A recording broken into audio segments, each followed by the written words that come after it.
I completely forgot about weeds, and I was like, oh shit, I was really into weeds for a long time. I was into the weeds and with weeds. I was in the weeds with weeds. That's it. I fucked really it up. Enjoyed it. I got a little too excited. I tried to say it too quickly. You're like, this is going to be great. Here we go. All right, welcome to This Week in Nerd History, a podcast where we talk about all the fun, dumb, nerdy stuff from the past, present, and future. I'm Mike. Joining me as always, we got AJ and Sal. How are you guys doing? Oh, good. Super. We got a shorter show. Sal's got a hot date with a shark tonight. That's right. Going to go see Shark Week already? Yeah, I feel like it's over, isn't it? Like, has it come and gone? I don't know. Yeah. Shark Week's like height of the summer. Shark Week is every week. Oh, that's true. Shark Week is always alive in your heart. This isn't the one where you're like watching it on the water, right? Is it just like No. I don't know how you hook up with that. Like, I don't know how you get tickets to go watch Jaws in the dark in a lagoon. But no, I'm seeing it in an old-fashioned movie in a regular movie theater. Just bring a bucket of water and throw it on yourself. Yes, like when he splashed out of the water, I'll like throw it on someone. Just watch them lose their effing minds. Be like, it's a 4D movie. But just from the seat. Bring some chum. Bring a big old bucket of chum. Yeah. Just pop it open when they start chumming the water. So they're just like, oh my God, what's happening? Smell-o-vision. Very immersive. I like it. I like in immersion also saying what you're being immersed in. Like, smell-o-vision. Oh, is it? I just heard someone say that. All right, so what are we talking about today? There's this sort of this is another mishmash kind of show. Everybody's schedules are getting crazier, so it's just like, whatever we got, let's talk about it. Yeah. It's still fun, though. Yeah. All my schedule conflicts don't make me any money. They all cost me money. I'm like, hey, I can't make it, but I will spend $1,000 to go to San Diego. Like, there's some, Sal's mentioned some Helldiver news. Yeah, there's a little bit of Helldiver news for like they just actually opened up Helldivers to Xbox players, which has completely annihilated the servers and has made it impossible to play. Because they added it's like a small studio and they're like, oh, we just added every Xbox player who's been hearing about how cool this game is for the last year. And so it was just like, and they added a warbond where it was like connected with Halo ODST. So it was like, oh, you can play this new game. I don't know what most of those words mean. Neither do I. I actually did not play Halo ODST when it came out, but or ever again, but it came out in 2009, and it was just another Halo game where they were like, we could do other. Technically, it's Halo 3 ODST, so it's like a sub sequel to Halo 3. But yeah, you get like special Halo armor and assault rifles and skins for your car and stuff. It's cool. I bought it because I was like, I need an assault weapon that actually works. So when you're saying like I'm a billion years old and out of the loop with like modern video games. So am I most of the time. Like, this is one of those things where my wife is like, I'm playing Helldivers 2. And I was like, you didn't play Helldivers 1. You're going to be completely lost. It wasn't... What about the lore? Yeah. Right? Yeah, what about the lore? And there's heavy lore, but thankfully you don't need any of that in order to play this game. It's just a third-person shooter. And just the whole premise is basically, Starship Troopers was like a big joke? Imagine if they didn't take it far enough in terms of like the propaganda and the insanity. So like, you're an invading force from Super Earth, which as near as I could tell is just Earth, but they added super to the name of it at some indeterminate period in the past. And you dive, like you're a member of an elite squad of the army from Super Earth, and you just invade other planets for democracy, and they like fire you like a gun at the planet surface, and your pod is a bullet, and you like penetrate the ground, you pop up, and just constant like bombardment of propaganda and like nonsense is in your ear at every turn, and it's a lot of fun, especially if you're in on the joke. If you're insane, you probably will just make you go more insane, but otherwise it's fun weapons, and You squad up every time. It's not really meant to be a solo game, so you play with at least 3 other people, and it's really cool. It's a really fun game that I've spent hours playing now, mostly because it's me and my crew, and we just jump on. The problem is there's 5 of us. Is it not meant for 5 people? You can only play 4 players. Oh no! So somebody always gets I'll left watch. out? You guys have fun. Yeah. that's the thing, right? I'm like, all right, well, I'll edit, I guess, while you guys play. And then when one of them goes, it's like, it's too late. I got to go to bed. I'm like, all right, let's go on up. But yeah, it's a really fun game. Very, very cooperative, and you're throwing like huge nukes at giant bugs or robots or zombies. And it's just overall, it's a ridiculous game. That's a lot of fun. We've parodied a little bit here on Dorkly. That's how I learn about games, man. It's just like, let's make a sketch about it. So I'm going to learn about the game.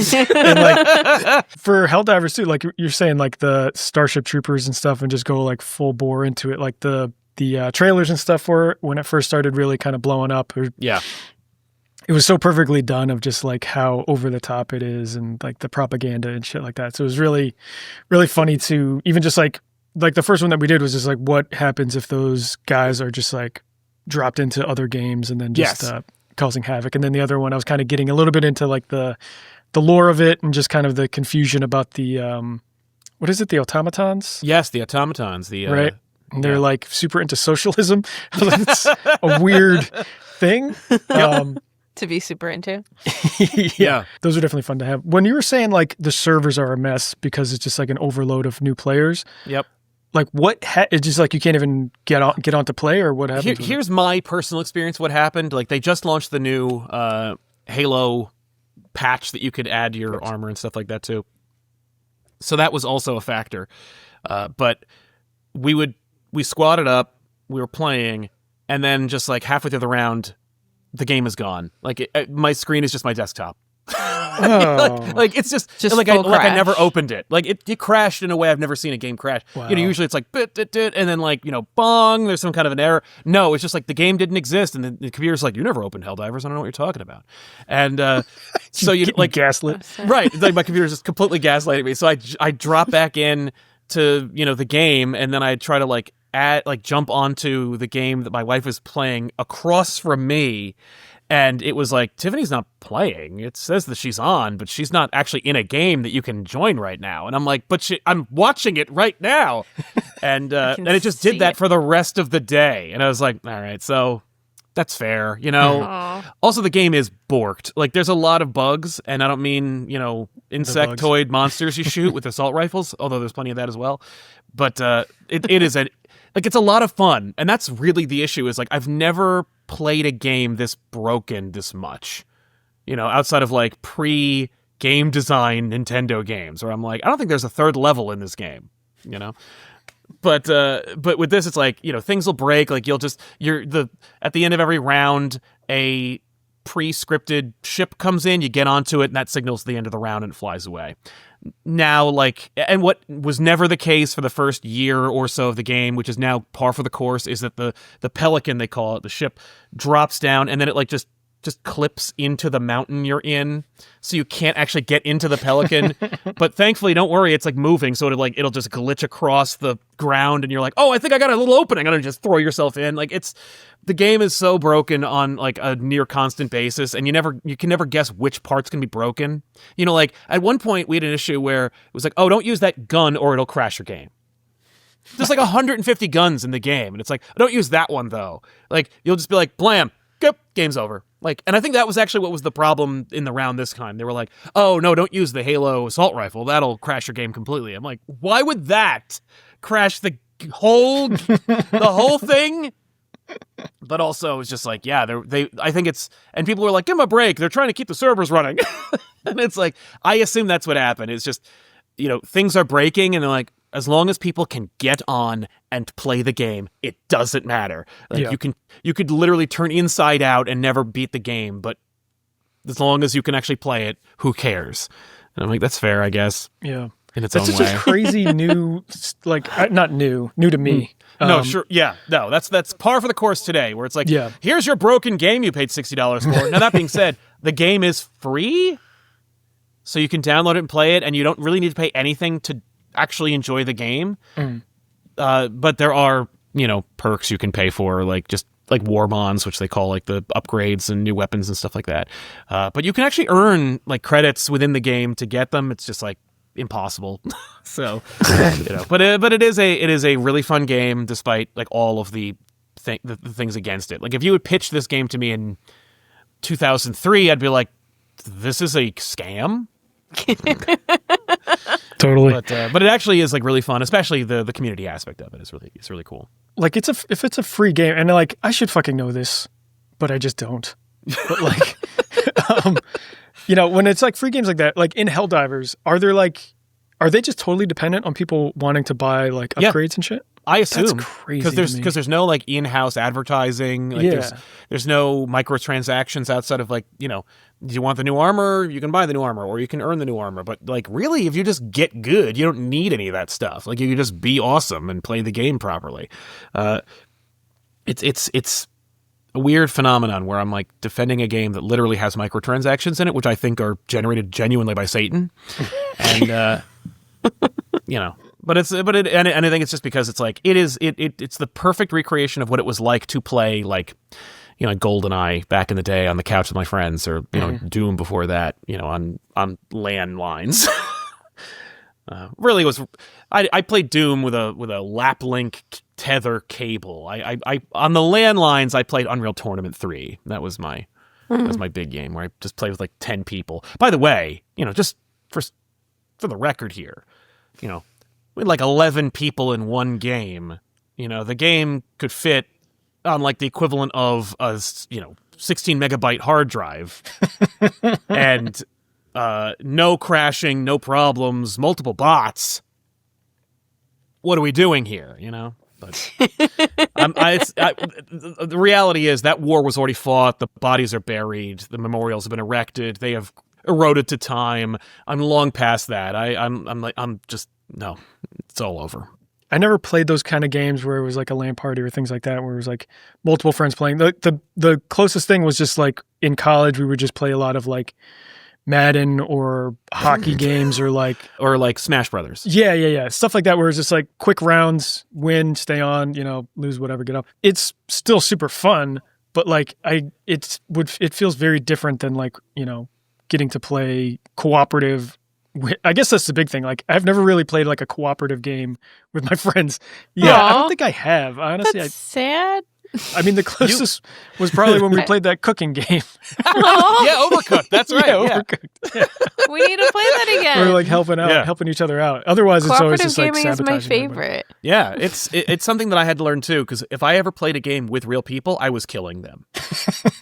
And that's just and so I would always be like, well, how can we turn this cooperative game into a thing where I kill you? Yeah, because that's the only game I'm comfortable playing at this point. That's the opposite of me. I don't want to be killing people. I want to be killing other things with people. If I can be killing zombies, or Left 4 Dead, Helldivers 2. These Resident are all Evil was my go-to.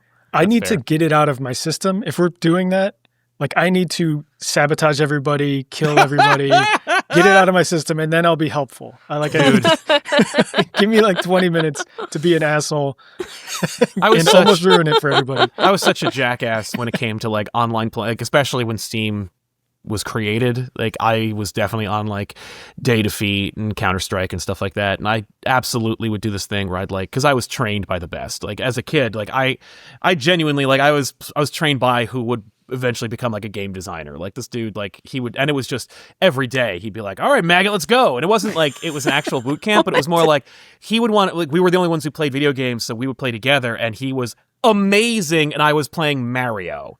So I would just have to get as good as him, and then I'd play with other people, and they were just like, you're annihilating me. And I'm like, this isn't nearly as good as it would take to beat Tim.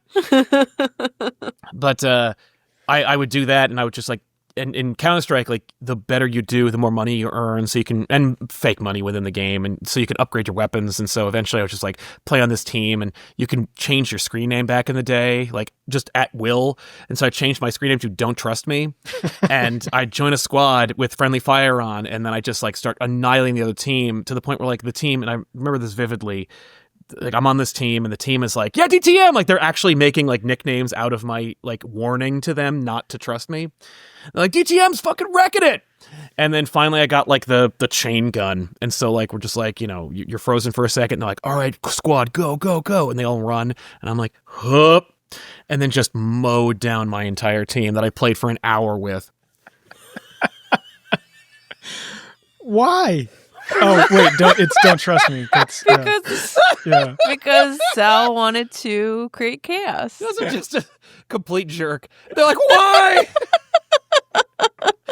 And then I just immediately drop off the game, change my name, and I'm gone. It's like, I'm not even Kaiser sorry. Soze. Just disappear. That's fucking brutal. Yeah, I spent like a year doing that. Oh my God. I just imagine like your summers or whatever it is of doing that. Like you just got back from the woods beating the shit out of each other in like real life LARPing practice. Yep. And then you come home to like some sort of weird boot camp thing. And then you just betray all your friends. With your giant total potions. strangers. What were you? Oh no, these weren't people that I knew. These were just completely, they just dropped into a new lobby. Yeah, they were just like, yeah, this guy's awesome. You're go. I'm like, yeah, guys, let's go. I'm awesome for an hour until I murder all of you. Yep. Just horrible. I mean, like, I guess the term now is a troll. Yes, is what I was doing. A troll. I mean, your name was Don't Trust Me, so like, it's kind of their fault. Yeah. But I mean, like, like I did prank calls. Kind of their fault. Like, this is the natural progression, you know? Now I make content on the internet. The only like cooperative version of like an old school video game that I used to play was Contra, like the 2-player version of Contra, because you couldn't go ahead. Like you could, if you're left behind and like the screen like hits you, you're dead. So like you have to like kind of help each other out and like, you know, don't get the, you know, save like the spread gun for the dude behind you or whatever. That was like the closest kind of thing to like a co-op version. Mm-hmm. But even with that, I would just lose my patience after a while. It's usually playing with my brother. And like, if one of us is left behind, even just for like a second, it's like, oh, sorry. You're gone. Just do it. Like, you come back, you do the Konami code, like, you get whatever.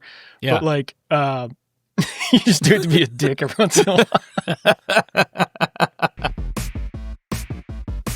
All right, AJ, you want to talk about some TV anniversaries? Oh, do I? All right. This year marks 20 years since, 2005, which was a fantastic year for sitcoms and various TV shows. We got How I Met Your Mother. We got The Office. We got It's Always Sunny in Philadelphia. We've got Lost, and we've got Weeds. All came out that year. Wow. Which is insane. That's There's crazy. so many good shows. And if you talked about like Sunny, like that show is still creating content now. Yeah. 20 years later. Yeah. That's fantastic. Absolutely phenomenal. But like I completely forgot about Weeds and I was like, oh shit, I was really into Weeds for a long time. I was into the weeds and with Weeds. I was in the weeds with Weeds. That's it. I fucked really it up. enjoyed it. I got a little too excited. I tried to say it too quickly. You're like, this is going to be great. Here we go. So what I want to know is, what were you guys watching out of those? How many of you were you guys watching How I Met Your Mother? Because I was really into that show. I watched literally none of those shows. None of them. Okay, we have none of those. I did watch a lot of The Office after. Like everybody. That's okay. Like once everybody got a still... Netflix subscription, I watched. That I counts. That's a show that you've seen and you were familiar with, and I watched the pilot for both Lost and How I Met Your Mother. And with Lost, I was like, this show's going to be canceled in a season. There's no fucking way I want to watch it. And with How I Met Your Mother, I was like, everyone in this show is deplorable, and I don't want to know any of these characters. They are deplorable. I was right, because I was like, also, this premise, there's no way this premise can hold water. Like, I was literally like, the framing device is How I Met Your Mother, and the whole show is about how this guy bangs a bunch of chicks across like multiple seasons. There's no effing way the show's gonna is gonna work. And also, what if it gets canceled? You'll never find out who the mother is. No. Yeah, true. Yep. Well, after the fact, it did make its full run. You do find out who the mother is. Oh yeah, and you get a little bit of closure there. Yeah, big so time. It didn't get canceled. Lost too. Lost got its had its closure as well. I mean, did it though? I mean, it's terrible. Yeah, it was just like a mercy ending. It was like, yeah, we'll end it. It's fine. Here's they something. ended it with a round of buckshot behind the tool shed. Gotta end Lost. Lost for me. So when Lost came out, everybody I knew was watching it, and I was not watching it. And I did not watch it until just before the last season. And it was known this is going to be the last season. That's it. Everybody I knew had watched previously, and this is the first show that I really binge watched, because for like 5 weeks before the final season premiered, I was watching like 2-3 episodes a night, and I was just like watching. I was like, my head was jam-packed full of lost knowledge. Yes. When the final season started, that people, like, we would have watch parties and people would come over to our apartment and we'd watch an episode together, and people would be like, well, what was the thing with this? And I'd be like, I know that answer. I know all of the answers. I was like a kid on like crack. Yeah. Because I knew everything about everything. I'm literally watching it all right now. I'm ready to go. I know all of the answers. Lost was one that I watched from the beginning. Like, me and Holly were pretty hooked early on. And I remember watching, going back or just catching a random episode from like season 1 or 2 or whatever. It was like an early thing. And I was like, this show is so full of shit. Like the whole thing of like them knowing like where it was going to go and stuff. Yeah. You're like you just do totally not. Totally lying. Because there's character Locke who, like, early on you don't quite know who he is or whatever. There's this whole scene with the whole episode. It's like single shots of him, dramatic music, making like a scowl of him being like the bad guy and like plotting all this. I'm like, he had such a good none scowl, of that. Like, he didn't do any of that. I'm like, you guys don't know what you're like, it was such bullshit. Yeah. But there's still like there were some great moments in that show. They could really hit like cliffhanger things, or just like enough to kind of like reel you in for like, don't go anywhere just yet. There's still some cool shit we can make up. Not Penny's boat. Yeah, like Not Penny's boat. That was fucking great. That's like a great thing, you know. And the pilot was great to just hook you in and stuff. And but then there's like seasons where it's just like, you know, clearly now it's there's just people on the other side of the yeah, island. exactly. The camera's just like, pink. Hey, look, there's all new people over here. It's like, all right, man. You know, it's like, come on. But, you know, you suspend disbelief or whatever for a little while and like you can enjoy it again and stuff. But like Sunny, I watched probably towards the tail end of that first season where I was like, this show is really funny. And then like, I think when it was on Netflix or something, there was a time when you could just start to binge it and just like catch up on a couple seasons. So maybe I didn't watch season 1. It might've been like a little bit after that. The Office one, I watched like the original British one a lot. I watched that one in college and I was obsessed with it and had it on DVD. And when the like American version came out, I was like, oh, I know. I don't watched that pilot. Like it's the like, first season of the American Office, it was very cringe in not a good way, where I was like, they're trying to do this, but it's not working. I totally forgot about that. And so that's why like I didn't watch The Office early on, because I watched that first season and I was like, they're just trying to do British comedy and they can't do it because it doesn't work in America. And then I just gave up on it, and it wasn't until like years later that I was like, okay, let me watch some of this, and because it was just so like ubiquitous with comedy. There's, I mean, if you watch that pilot, the first few, I think maybe like you're saying, like that first season, Michael Scott's got his hair slicked back. He's much more of just like a dick. Looks awful. Just, like it's the worst Steve Carell's ever looked in his career is in that show. Absolutely. Like, and maybe it's on purpose, but it looks like he's got like hair plugs, and he has a shirt that's like a size too small for him, so he looks like he's poured into it. He's great, you know, but he's also a jerk. So it's just, it was weird. It's a weird show to catch after you know what The Office is. Like, if you've never seen the first season, but you're familiar with The Office, you're like, oh, don't jim the camera. And then you catch the first season, you're like, this is a different show. This is like dark. It's so different. Yep. But I feel like, you know, it caught its footing somewhere along the line. I don't know where, because I didn't watch it chronologically, but you know, it got its own pacing, got its own characters. It's like a lot of that. They just need like, you know, a season or whatever to kind of figure it out. Like Parks and Rec, like the first season, you know, like they just threw it. They're like, this is not working. Take everything that works and put that in front. And then the show became a success. It was like, they were like, it's The Office, but in this. And it's like, no.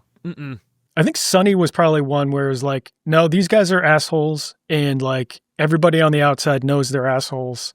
And they know they're assholes. Yeah, they know they're okay assholes. with it. And they're unabashedly just jerks all the time. And I love it. So funny. I love those guys, and I love that show, and I can't believe how successful it is. I also can't watch it because I'm like,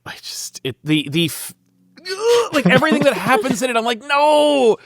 And everyone's just deplorable and monstrous. It's a masterclass in like writing characters that you like who have no redeeming qualities. It's amazing. Yeah. And they're just so funny. But yeah, like Mike, if I need to relax, I'll just throw in a blooper reel from any season and just be like, all right, let's watch these guys have fun making stuff. That is the best. Yep. And it's so unhinged. Like, that's what's so great about the show, is that it's just like every show is kind of like, it's tight, straight-laced. Greg Daniels got to make it work. And It's Always Sunny is just like, what if, like just whatever the title card is, and they're like, all right, we'll figure it out. Like, I don't know. Yeah. Like my first exposure to It's Always Sunny was the promo video they shot with Danny DeVito, where it's like a sketch where they're like, oh, looks like we got renewed for another season, so you got to go blow DeVito. Oh yeah, that's right. So funny. And I was like, this is, and it ends with that like slow motion where DeVito's taking his robe off and he's like,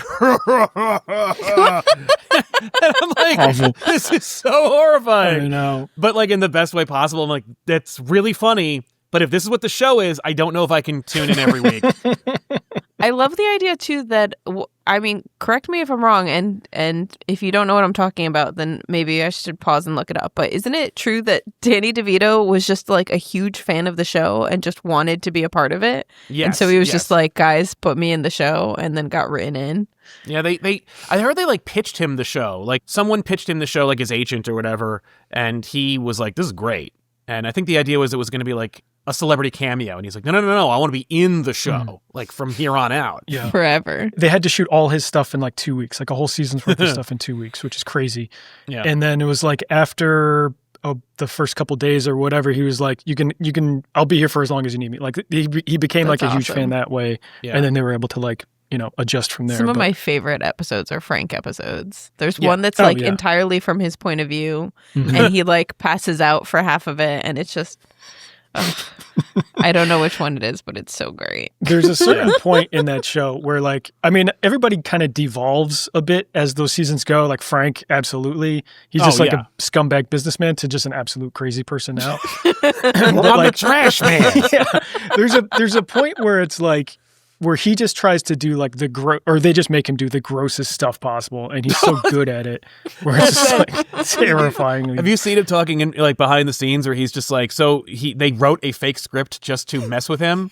Where they were just like an episode where he gets arrested and then he goes to jail and like he just gets assaulted by people the whole episode, and he's like, this is horrible. And they were like, we got you. Just kidding. Just kidding. He's like, you wrote a whole episode. They have a whole script here. Just to troll him. Just to troll me? Why would you do that? I love it. It's like, why would you think they wouldn't do that? Yeah. At that point. That's so fun.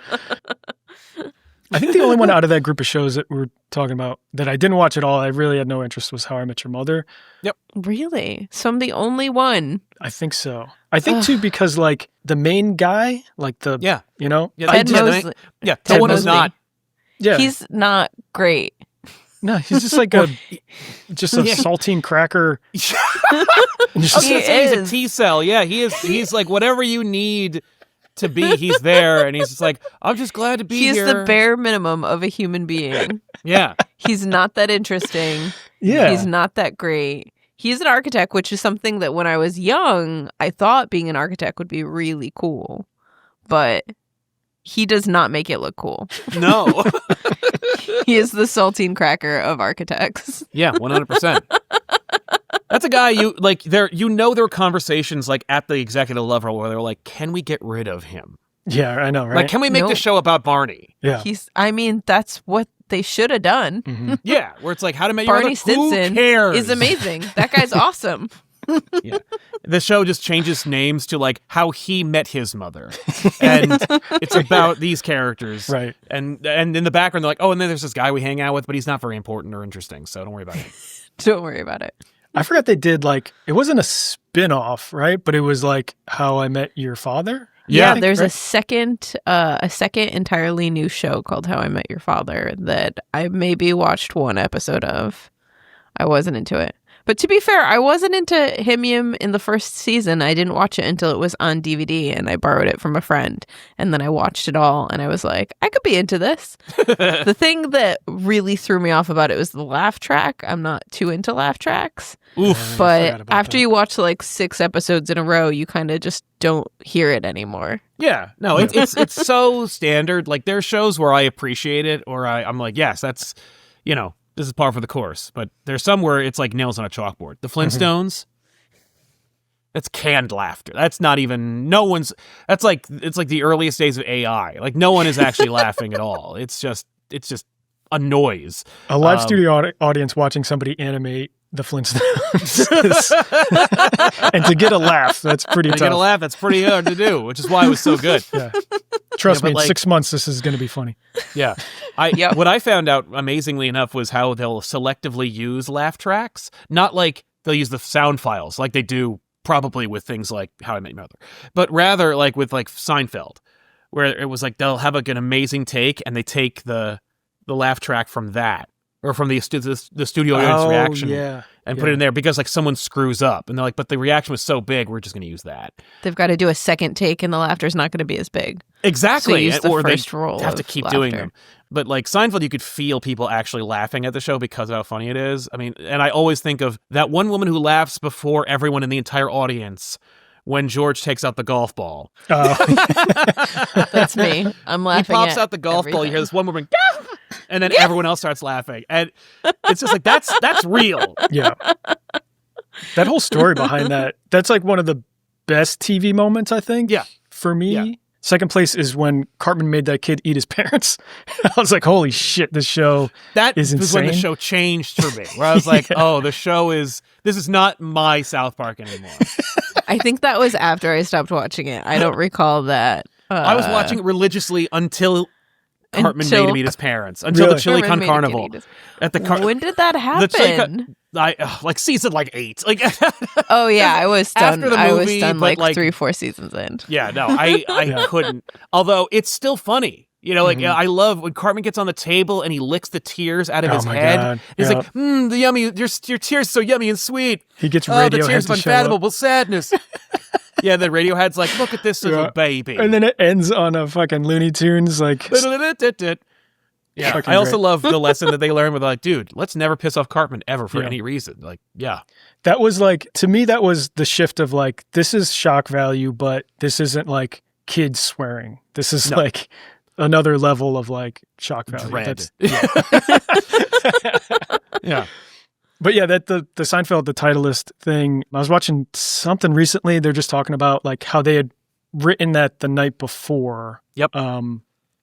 And it wasn't, I forget exactly, but like they wrote George's whole story like the night before, the day of or whatever, and gave it to Alexander. Jason Alexander, thanks.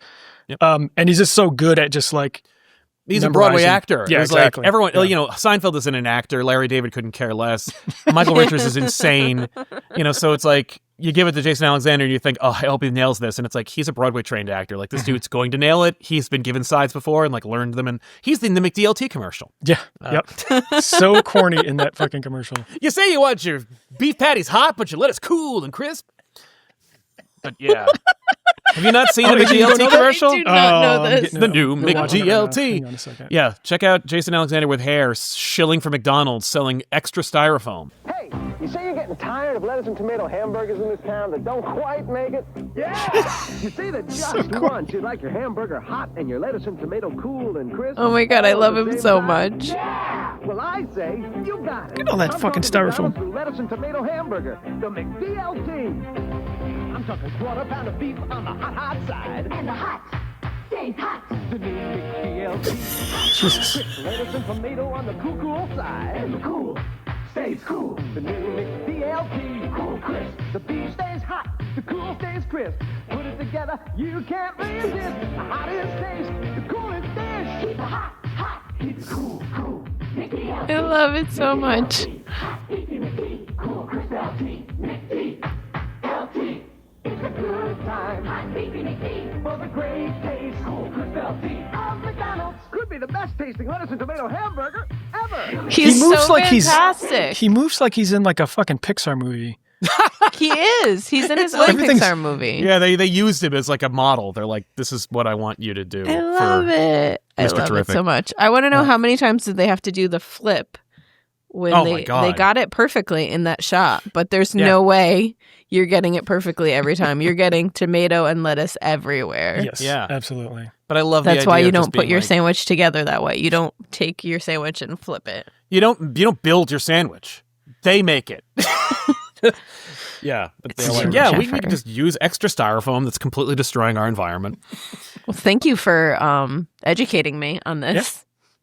I don't know what it is about that type of theater dance movement where So everybody. fake and Yeah. phony, and like I love it, but also I hate it. Like I hate That's not myself how you for spent loving your it. whole childhood. That's how I Right. spent all of my A lot like. of quick lean in. It's Yeah. a lot of like antic, like back and then in. Yeah. Well, it's like just that. exaggerating the emotions, you Yeah. know? Could be the best tasting hamburger ever. Yeah. Like, all right. Like if if an animator gave me an animated shot back like that, I'd be like, this is too much. Like pull it back like 20%. This is way Well, too you have much. to understand, no human being would ever move like this, Except for me. except for a Broadway trained actor like Jason Alexander. All right, so that was it for this week's short episode, guys. I do actually have something that I would like to plug. Go for it. I got to direct a couple episodes for a series called The Normal MFer. It's on CC0 Studios YouTube channel. It's CC and the number 0. It's a series. There's like 10 episodes. I got to direct 2 episodes this season. They're 11-minute episodes. It's a super fun show to work on. And the first episode that I directed came out today, called Datezilla. So go and check it out. And Nice. I directed the one after it as well. That'll come out maybe in like a few months though. It's all done, but like the pacing of it all is going to come out a little bit later. So I'll put the link in the description and check it out. Yeah. And leave a nice comment. If you got anything negative to say, I'm Just too keep it to fragile yourself. right now. Just Don't do it. Don't. Yeah. And it won't be on These it won't be on Dorkly, so I can't delete it. So Yeah. please leave a nice Yeah, thing. exactly. I don't want to see Be it. nice. Yeah. Because it'll be Please there clap. forever. I want to plug checking us out on YouTube. If you're listening anywhere on Spotify or Apple Podcasts or whatever things that you do to listen, come check us out on YouTube, because then you can see the fantastic commercial. Yeah. Otherwise you have no idea how to put a hamburger together. Yeah, you Right. will not know what to do. But, any given episode, we have a lot of visual aids, I think. So check us out and check out our faces. Please. And also to our Friday's Dorkly video. I just wanted to say this on it because it fucking cracked me up. Sal is the voice of one of the Terminators. And originally I was the voice of the other Terminator, but Clint, who does Mario, there's a Mario segment in this episode, and he read the script and he's like, I'm going to be Terminator 2. And he did an Arnold voice because it's T2 is his favorite movie. Without even like telling Sal did a normal read, and then he was like, all right, I'm going to try some Arnold ones. And it's just him doing it like on the recording. And at the end, I'll edit it in here at the end of this because it fucking please. cracked me up. Because he does the Arnold impression. I didn't use it, Sal. Yes. Because at the end you go, oh, no, that's stupid. This is stupid. Don't use that. That's terrible. I was dying I was like, I'm going to give it a try. I'm going to read the whole I script still with the want to Arnold hear voice. it. And then I did it. I'm like, all right, we did it. No, don't do that. All right. That was a bad idea. But it was worth trying. You have a good Arnold. Thank you. I yeah. had a running list of your impressions that I liked, Thank but you. I lost it. It's somewhere in my house. Yeah. I really like saying Globo helmet. But, Clint's Arnold is it's very Werner Herzog. It's a it's very German. yes. So yeah, that's I'll play it now. We could call it Globo helmet. What could possibly go wrong? Yeah, that's probably not good. All right, let's not do that. Yep, That I- was amazing. Thank you. Thank you. Thank you so much. I appreciate it. You're too kind, everybody. us a No, bow. please. You got anything to plug, Sal? Nah, just come check our channel over youtube.com/comicpop. We got funny stuff happening over there. Always a good time. How many things do you put out a week? I know I'm just asking you a new question with 2 minutes left. But Well, on the main channel, we only put out the main show, but I have like deleted segments that I turn into shorts, and I put out like at least 2 to like 3 or 4 shorts a week on that channel. And over on our other channel, youtube.com/comic-pop-returns, we have a podcast where we do stuff on live on Mondays. And then I'll try to do a podcast every like 2 weeks on Thursdays. So like it varies. But back in the day, we used to do like 5 videos a week, which was Holy shit. yeah, for like over a year. Damn. That's Yeah, rough. It was rough. Yeah. And that's It was all fun. you editing? That's you Yep, editing? all me editing. Holy crap. I know. Yeah, 5 videos a week. I was like, this is what it takes. It's not what it takes. It's not what it takes. It's a lot. Holy shit. Sal, I'm going to have you edit this video. Sorry, Justin. Yeah. Oh, great. Thank you. All right, kids. We're out. We like you. We hope you like us. If you guys have ideas, submit them here to Dorkly. There's some paperwork to sign. Yeah, just- Don't do it. Don't do Don't it. do it. Don't trust us. Don't trust me. Don't trust me. Don't trust or I'll me. shoot you. That's right. Shoot you all in the back. That's right. When Yep. you least expect it. That is like the takeaway for this episode is do not It is. trust anyone. Don't trust anybody. No, don't do it.